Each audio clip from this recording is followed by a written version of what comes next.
The night my best friend vanished, our street changed forever, and everyone pretended nothing happened until I found out who was watching us. The last night I saw her, I still remember the color of the sky that night. Murky orange fading to gray, like it couldn't decide whether to rain or burn out. Our street was quiet the way only small streets get quiet. No traffic, no noise, just sprinklers and the hum of porch lights.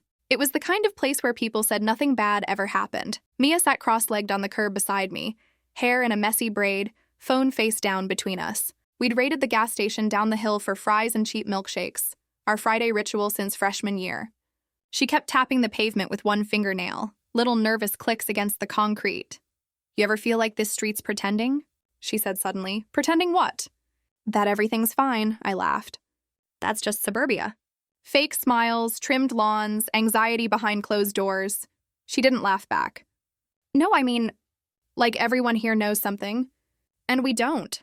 I asked what she meant, but she shook her head, twisting her straw until it snapped. Then she looked across at her house.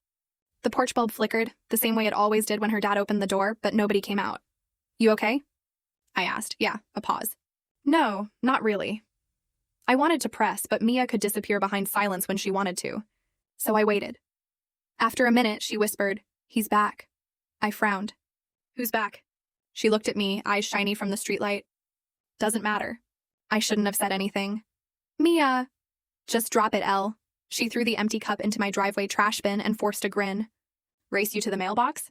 And just like that, the mood changed. We ran, laughing breathlessly, tripping on the sidewalk cracks, pretending we were still kids. When we collapsed on the grass, I noticed her sleeve had ridden up. There were faint purple marks near her wrist. She tugged it down before I could ask. It was almost 11 when her phone lit up again. A name flashed for half a second, but I couldn't read it. She glanced at the screen, went pale, and locked it. "Who keeps texting you?" "Just Mom." "Your mom doesn't text past 9. She does now." Something inside me nodded. "Want to stay over?" "My mom won't care." She hesitated, then shook her head. "I can't. He'll get mad." "He?" I thought, "Please, Elle." Her voice cracked. "Don't ask." The air between us filled with all the things I didn't say. She stood, hugging herself. "If I don't text you tomorrow," she said, "promise you won't freak out." What does that even mean? "Promise," I did. "Because that's what you do when your best friend asks, even if you don't understand." She smiled, barely, and walked toward her house. Halfway there, she turned and waved, and for a second I thought about calling her back, asking what she really meant. Then her porch light blinked twice and went out. I woke to buzzing.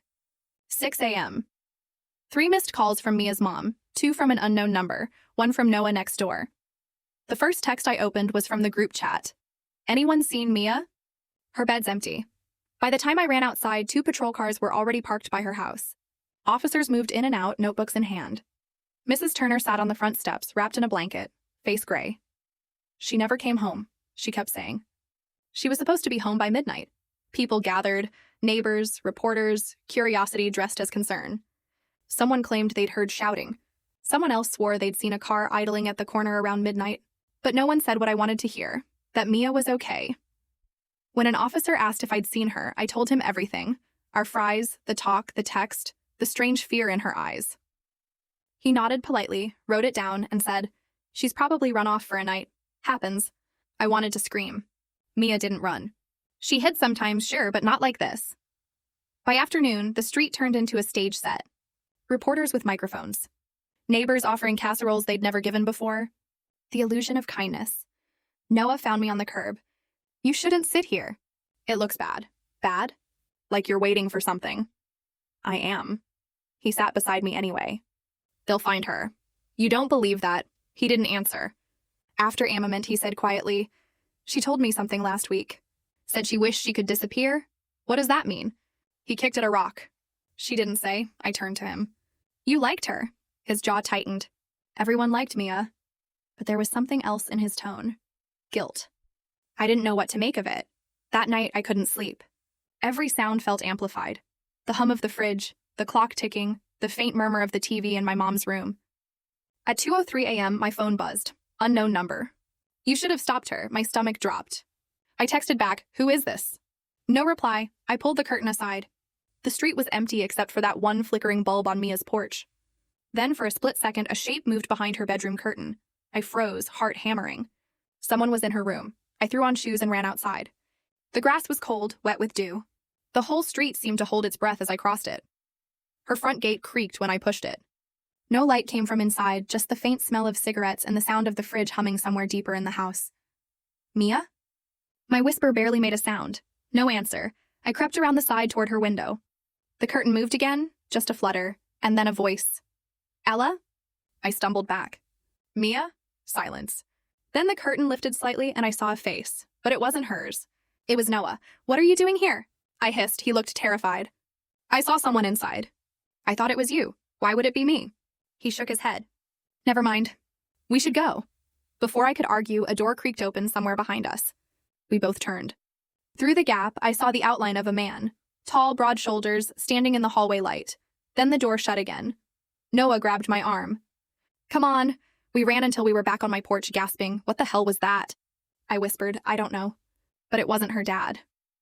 The next day, the police said they'd searched the house. Nothing. No sign of Mia, no sign of forced entry. When I mentioned the man, they said we were mistaken. Just shadows and nerves. But the curtain had moved. Someone was there. Later that week, I got another message from that same number. Ask your mom about June 12th. She knows.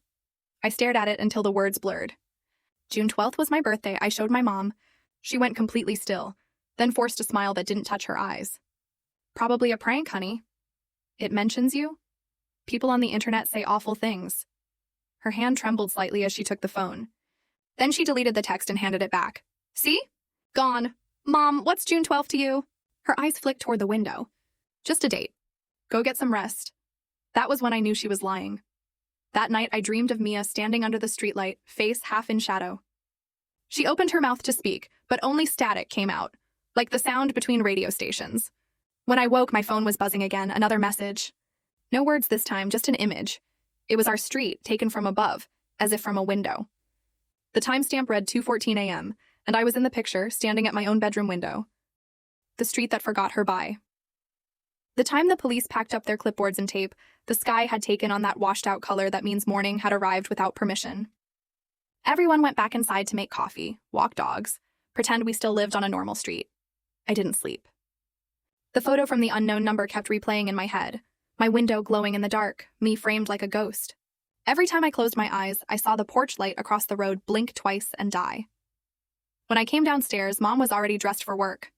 Her makeup looked perfect, but her hands shook as she buttered toast. Morning, she said too brightly. I waited for her to mention the police, the missing posters, the neighbors whispering outside. Nothing. She talked about the grocery list instead. You're really not going to talk about Mia? I asked. She froze mid-motion, knife hovering above the bread. The police will handle it. That's it? She turned to face me. Ella, don't get involved. You'll only make yourself sick. And just like that, the conversation closed like a door. At school, half the lockers had printouts of Mia's face taped to them. Someone had cropped the picture from last year's yearbook. She was smiling, hair in that messy braid. It felt wrong that she could still smile from a piece of paper when nobody knew where she was.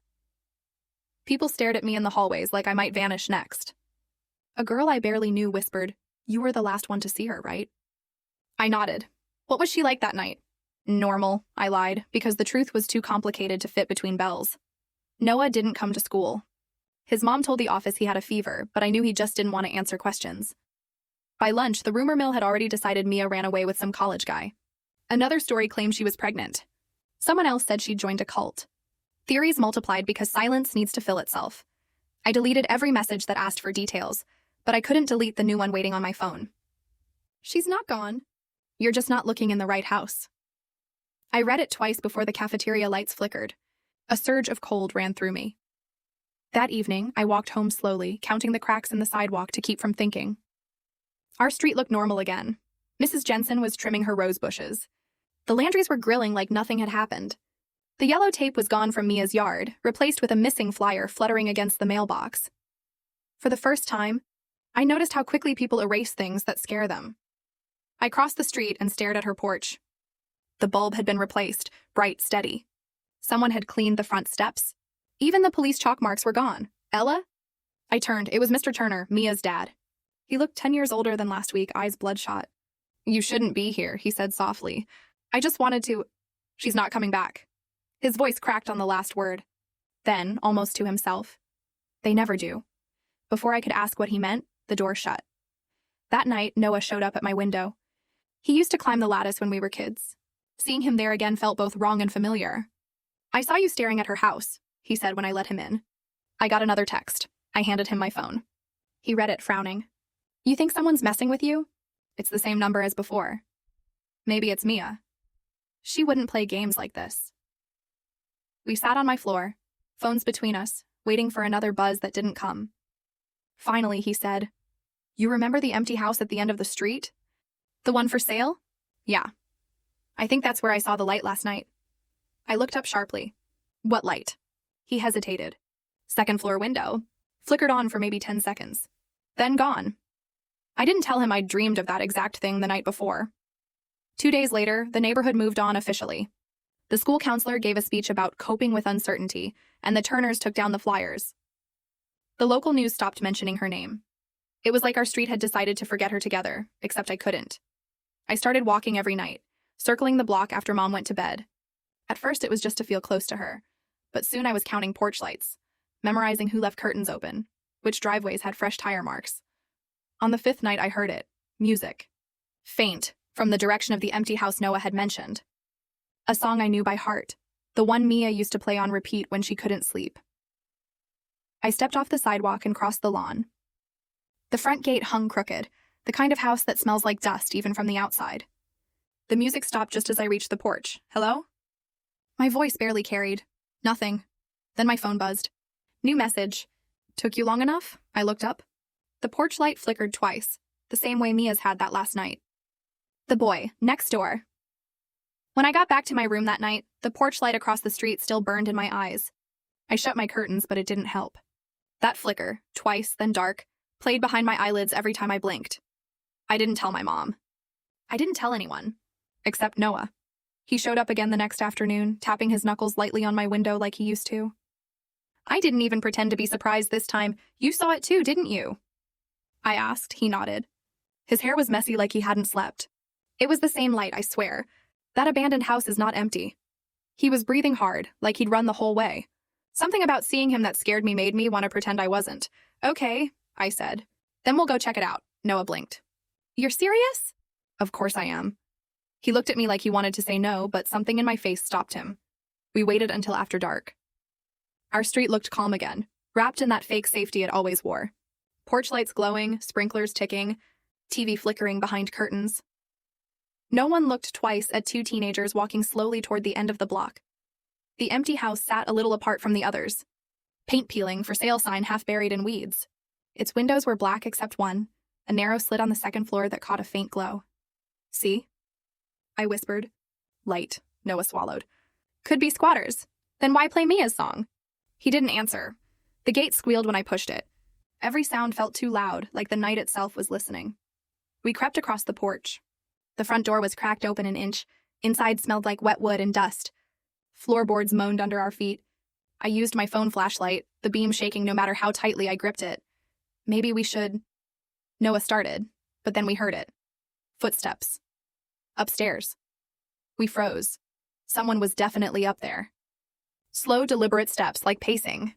Then a low sound, half hum, half whisper. Noah mouthed, "Mia?" I didn't answer. I was already moving. The stairs groaned under each step. My flashlight beam jittered across the wall, catching faded wallpaper. A family portrait so old the faces had peeled away. At the top, the hallway splits into 2. One side is dark. The other was faintly lit by a cracked door. The hum came from there. I pushed the door slowly. The room was almost empty. Dust everywhere. Curtains drawn. A single lamp on the floor plugged into an extension cord that trailed out the window, and on the wall, photos, hundreds of them, taped, overlapping, curling at the edges. Every one of our streets, every house, every porch.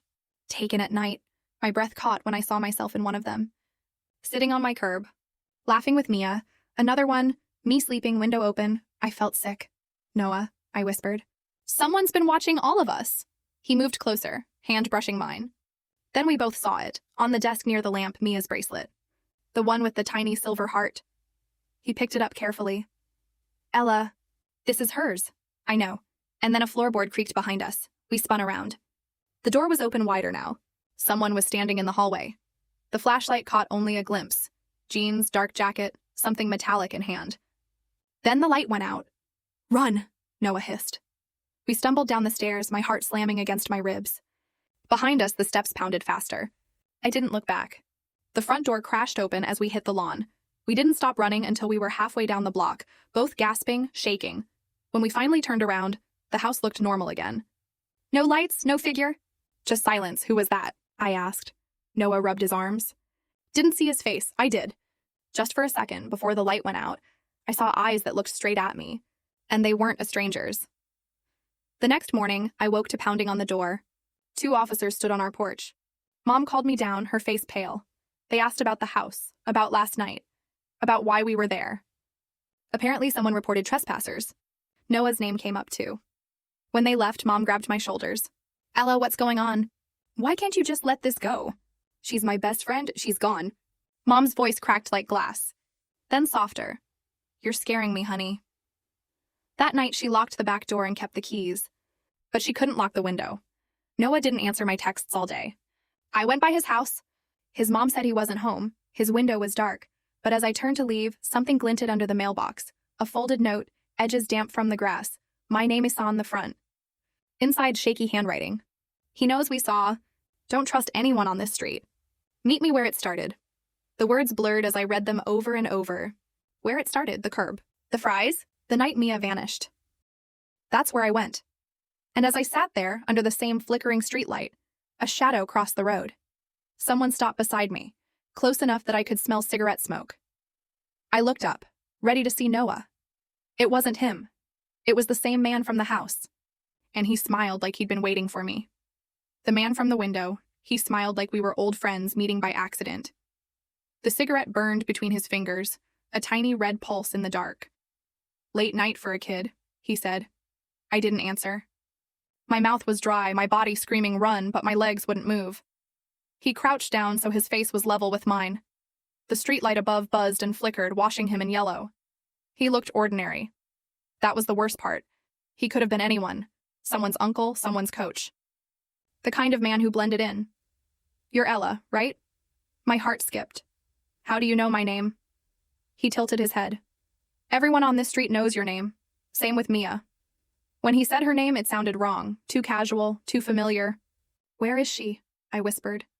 He smiled again, slow and strange. You've been asking the wrong questions. Before I could speak, he straightened up, stubbed the cigarette out on the curb, and walked away down the street.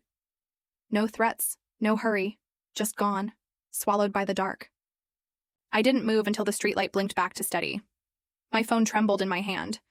I typed 911 but stopped. What would I even say? A man talked to me politely, and now I'm scared? They'd think I was losing it, so I went home instead. Mom was asleep on the couch, TV humming low. I tiptoed to my room, locked the window, and pulled the curtains tight. For the first time, I felt watched even in my own skin. That night, I dreamed of flashes, camera clicks, porch lights, Mia's voice whispering my name from behind the curtain. Morning came sharp and bright, like it was mocking me. I hadn't heard from Noah since the note. I texted again. I saw him. No reply. At school, people barely mentioned Mia anymore. The flyers had started curling at the edges, color fading. Even the teachers avoided her name. By lunch, I couldn't take the pretending. I skipped class and walked home, cutting through the back lane that ran behind everyone's yards. Halfway down, I froze. Someone had drawn a chalk line across the pavement, fresh, white, and curved into an arrow pointing toward the empty house. I followed it. The house looked worse in daylight, stripped of mystery and just rotting. But something new waited on the porch. An envelope taped to the door. My name again. Inside, photos. Mia and I, sitting on my curb. Mia was walking home. Then, a new one I'd never seen. Me standing at my window last night, the man beside me in the street. A note beneath the pictures read, "You're next." My throat closed. I dropped everything and ran. Noah finally answered that evening. His text came through like a lifeline. Meet me behind the park. Now. I didn't tell Mom. I just grabbed my hoodie and slipped out. The air was cold enough to sting. He was waiting near the swings, hood up, eyes darting. He came to my house, he said before I could speak. What? He left something in the mailbox, a USB drive. He handed it to me, silver and ordinary. What's on it? I don't know. I'm too scared to open it alone. We went to the library, the only place still open and quiet. In a corner computer, we plugged it in. A folder popped up. Street Watch. Inside, video Sarah labeled by dates. I clicked one. Grainy footage filled the screen. Our street at night. Every house, every porch, every window. Cameras from angles no one should have had. And then Mia, walking home the night she vanished. The light is blinking twice. A shadow stepped out behind her. I couldn't breathe. Noah whispered, "That's him." But then the video jumped, cut to me, sitting outside, watching her house. Same night, same camera. Someone had been watching us both. A librarian's voice made us jump. Closing in 5 minutes. We yanked the drive out and ran. I didn't stop until I reached my room, slammed the door, and plugged it into my laptop. I needed to see the last file. It was labeled Tomorrow. The footage showed my house, my window, empty, until I walked in and sat down exactly as I was doing now. Then the timestamp changed to a time that hadn't happened yet, 12:03 a.m. The video kept playing. In it, my curtains opened. A hand, his hand, reached in. I shut the laptop so hard that the screen cracked. The clock on my wall read 11:47 p.m. 16 minutes until whatever that video showed.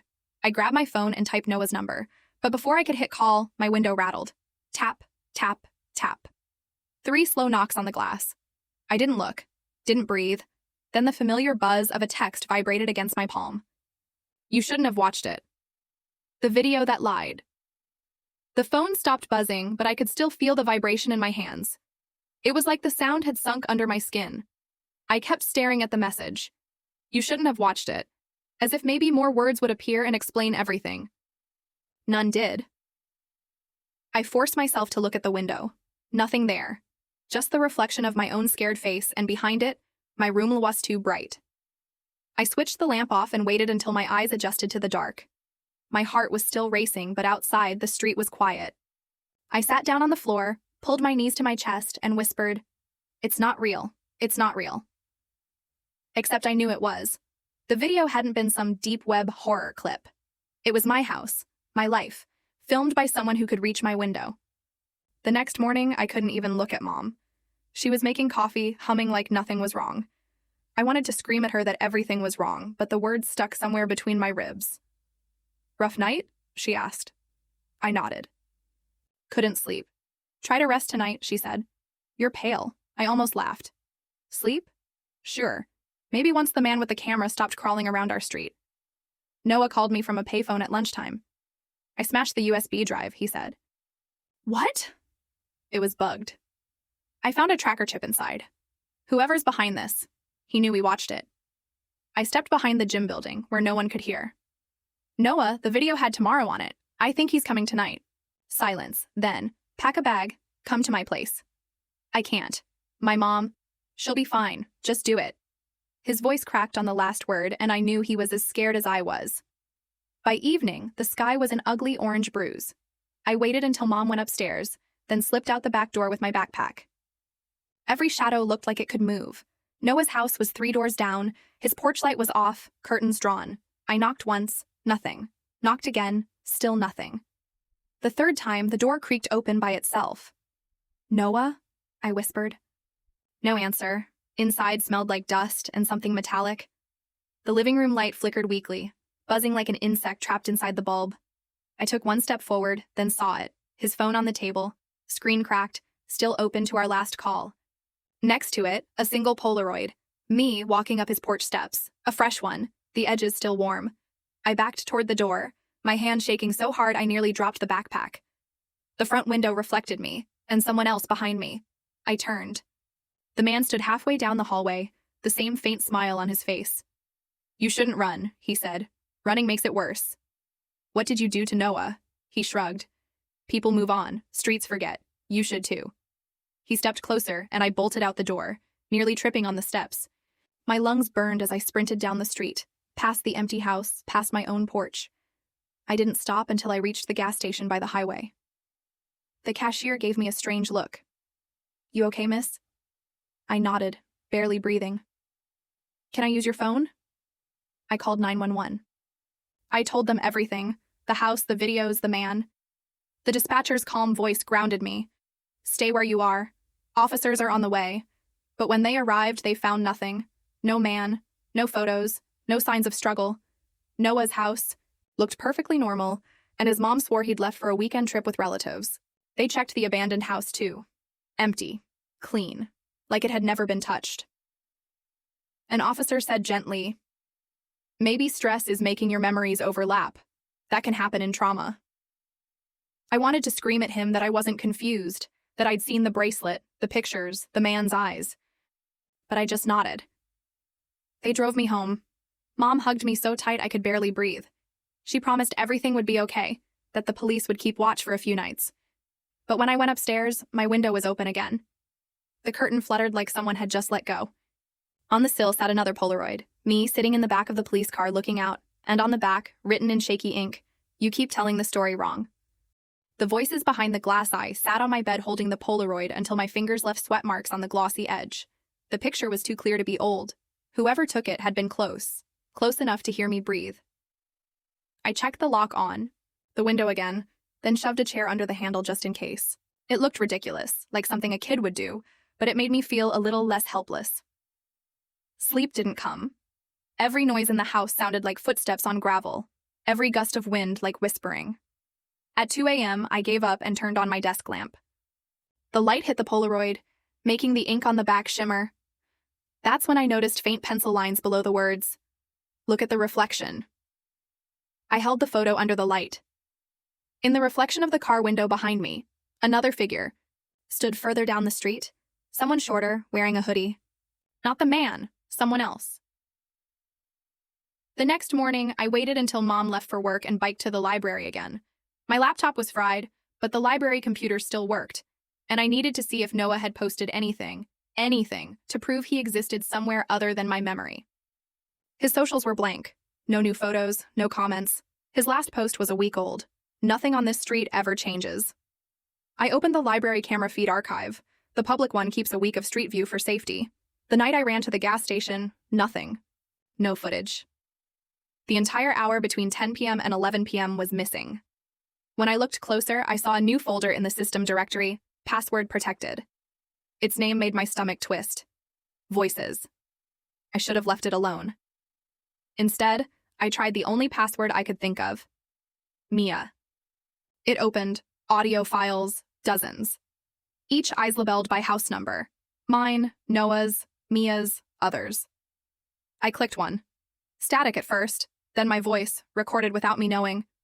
"Mom, can you check the back door?" I slammed the headset off my ears. Every hair on my body stood up. They weren't just watching. They were listening. I biked home so fast my legs ached. When I turned the corner onto our street, I noticed something that hadn't been there before. A white van parked by the old oak tree, engine idling.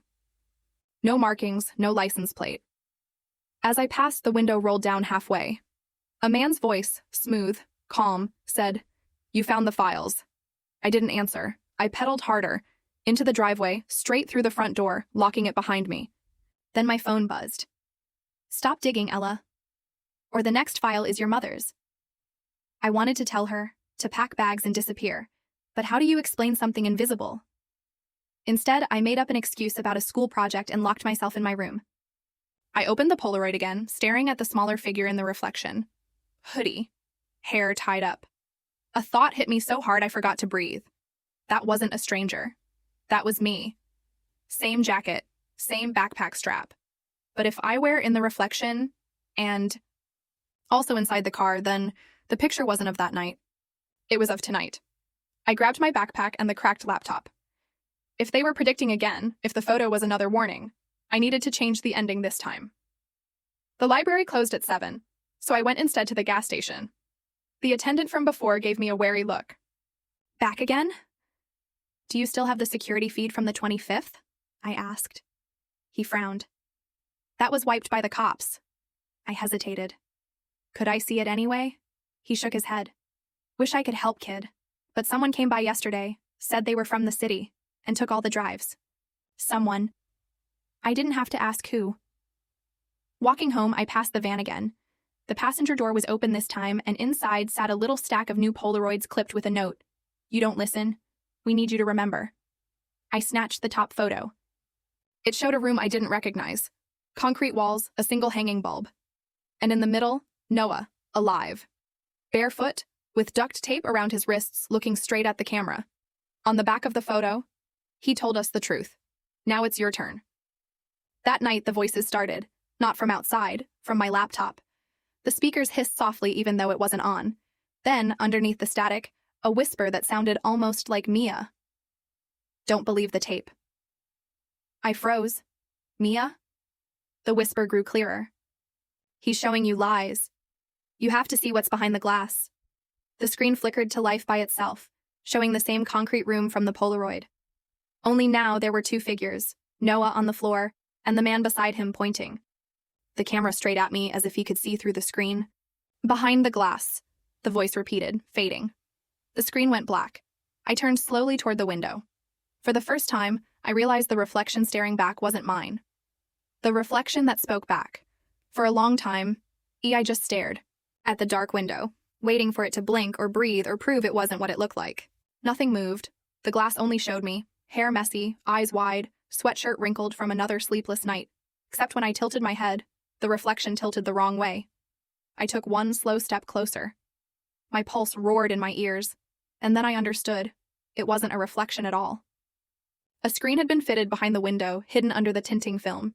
Tiny pixels shimmered when I pressed my palm against the glass. Someone had installed a monitor facing inward, playing back a loop of me standing at my desk. Whoever had done this hadn't been haunting me. They'd been filming me and feeding me recordings that looked live. I yanked the curtain closed and sat down hard on the bed. The whisper from the laptop, "See what's behind the glass," finally made sense. The next morning, I called the only person who might believe me. Ms. Vega, the media arts teacher who once helped me with a documentary project. She met me at the cafe near school, still wearing her camera strap like a necklace. "You sounded shaken," she said. I showed her the Polaroids, the USB drive casing, and a short clip I'd taken of the fake window screen. Ms. Vega leaned forward, eyes narrowing. "These aren't random pranks. Whoever did this has access to surveillance tech, old city security equipment maybe." "Why our street?" I asked. "Sometimes neighborhoods get used for testing image recognition software. Companies hire local contractors, pay them to hide sensors." She tapped the back of one photo. "See that code in the corner? That's an equipment ID. We can trace it." For the first time in weeks, I felt something close to hope. That afternoon, we drove to the county records office. While Ms. Vega charmed the clerk, I scrolled through the permit database on an old terminal. After 10 minutes, as I found it. Pilot Program Number 117, Residential Visual Audio Calibration, Phase 1, authorized under a company name I'd never heard before, Reflect AI Solutions. The contact address was an empty lot 3 towns over, but there was a note. Local liaison, Turner, M. Mia's dad. My throat went dry. Ms. Vega looked at the screen, then at me. "You know him? He used to live across the street." "Then I think we've found who to ask next." That evening, we knocked on his door together. Mr. Turner opened it halfway, eyes red from lack of sleep. When he saw Ms. Vega's badge, he straightened. "Sir," she said gently, "we're looking into Reflect AI Solutions. You're listed as a liaison." He rubbed a hand over his face. "It wasn't supposed to go this far. They said it was harmless, testing motion sensors, streetlight cameras. I only permitted installation, not recording." "Where's Mia?" I blurted. He flinched. "She found out first. She saw one of the feeds and panicked. I sent her to stay with my sister until the company could remove the equipment." "She's safe?" He nodded. "She calls sometimes, but she doesn't want attention. I thought keeping quiet would protect her." My chest loosened, but only a little. "Then who's the man who's been following me?" Mr. Turner looked toward the end of the street where the white van always sat. "Security contractor. He was supposed to collect the remaining hardware. Maybe he wanted to hide what they were doing instead." Ms. Vega made some calls that night, to the local news station, to a lawyer she knew. By morning, reporters were parked where the van used to be. They uncovered everything. A private tech company testing behavioral tracking software without residents' consent, hiding micro cameras in porch lights and window frames. The monitor behind my glass was part of a calibration system meant to study how people react when they think they're being watched. The story went public. Lawsuits followed. The equipment was removed. Our street finally felt quiet again. Not the brittle, pretending quiet from before, but real silence. Weeks later, I got a letter with no return address. Inside, a photo of a coastline and a short note in handwriting I knew by heart. "I'm okay. You were right not to stop asking questions. Don't let them forget what happened. MI pinned it above my desk. Sometimes at night, the streetlights still flicker twice before settling. But now I tell myself it's just electricity, not eyes. I keep the broken laptop, the Polaroids, even the cracked USB drive in a box under my bed. A reminder of how easily truth can hide behind glass, and how seeing it is the first step toward being free. The street that woke up, by the time summer rolled around, the construction trucks had come and gone, and our street didn't look haunted anymore. The wires that once snaked along the gutters were gone. The lampposts had new bulbs, brighter and softer than before. Even the old oak tree where the white van used to park had a fresh patch of soil around its roots, as if someone had decided it deserved a second chance. But I still couldn't shake the feeling that the silence meant something different now. Not absence, but aftermath. When people passed each other on the sidewalks, they actually looked up, made eye contact, and said hello. It felt awkward at first, like we were all trying to apologize for pretending nothing had ever been wrong. But slowly, that awkwardness turned into something like courage. The day the first news segment aired, I watched it from the kitchen table with Mom. My name wasn't mentioned, thank God, but the reporter talked about one resident's persistence in exposing unauthorized surveillance. Mom didn't ask if it was me. She just put a hand on my shoulder and said softly, "I'm proud of whoever it was." And for once, that was enough. Ms. Vega came by a few weeks later to drop off a small brown envelope. "For your records," she said with a wink. Inside were the copies of the permits and the file directory printouts from the library system. On the last page, she'd written, "Truth keeps better when it's shared." I thought about that for a long time, so I started writing everything down, the whole story. Not as a post or a viral confession, just for me. The weird nights, the van, the recordings, the day we learned about Reflect AI. Every detail that made the impossible feel real. I figured if I could understand it on paper, maybe I could leave it there. But the truth doesn't stay still once you name it. A month later, a new family moved into the house across from mine. They had 2 little kids and a golden retriever that barked at every passing car. The first week, the mom came over with a plate of cookies and said, "We heard about what happened here. I hope it's really over," I told her. "It is." And for the first time, I believed it when I said it. Still, that night, curiosity got the better of me. I walked outside and looked up at the streetlight. It buzzed faintly as lights do, but when I stood under it, my reflection appeared on the metal post, a warped, silvery version of me. I thought about smashing it, like I would have months ago. Instead, I just smiled at it. "You don't get to scare me anymore," I whispered. In late August, a letter arrived in the mail addressed to me in handwriting I didn't recognize. Inside was a typed sheet. "To the residents of Rosehill Street, we regret the violations that occurred under our previous program. All materials have been destroyed. No data remains. Thank you for your understanding. Reflect AI Solutions." Mom read it and laughed a little. That's one way to say sorry, but the letter didn't scare me. It just reminded me how fragile privacy really is, and how strong you become when you stop being silent. Sometimes, late at night, I walk to the end of the block where the streetlight hums and the air smells faintly of rain. I sit on the curb and listen to the quiet, the real kind. No hum of machines, no buzz from hidden wires. Just wind and the sound of the world carrying on. And once in a while, when my phone pings with an unknown number and a blurry photo of a coastline appears, I know it's from Mia. She doesn't say much. Just things like "new job's good" or "you'd like the view here." Every time she writes, I reply with the same words. I never stopped remembering. If you drive down Rosehill Street today, you'd never guess what happened. It looks normal. Kids on bikes, sprinklers misting over lawns, people mowing, laughing, living. But if you stay long enough, you'll notice something different too. No one pulls their curtains tight anymore. They leave their windows open at sunset, trusting that the air outside belongs to them again.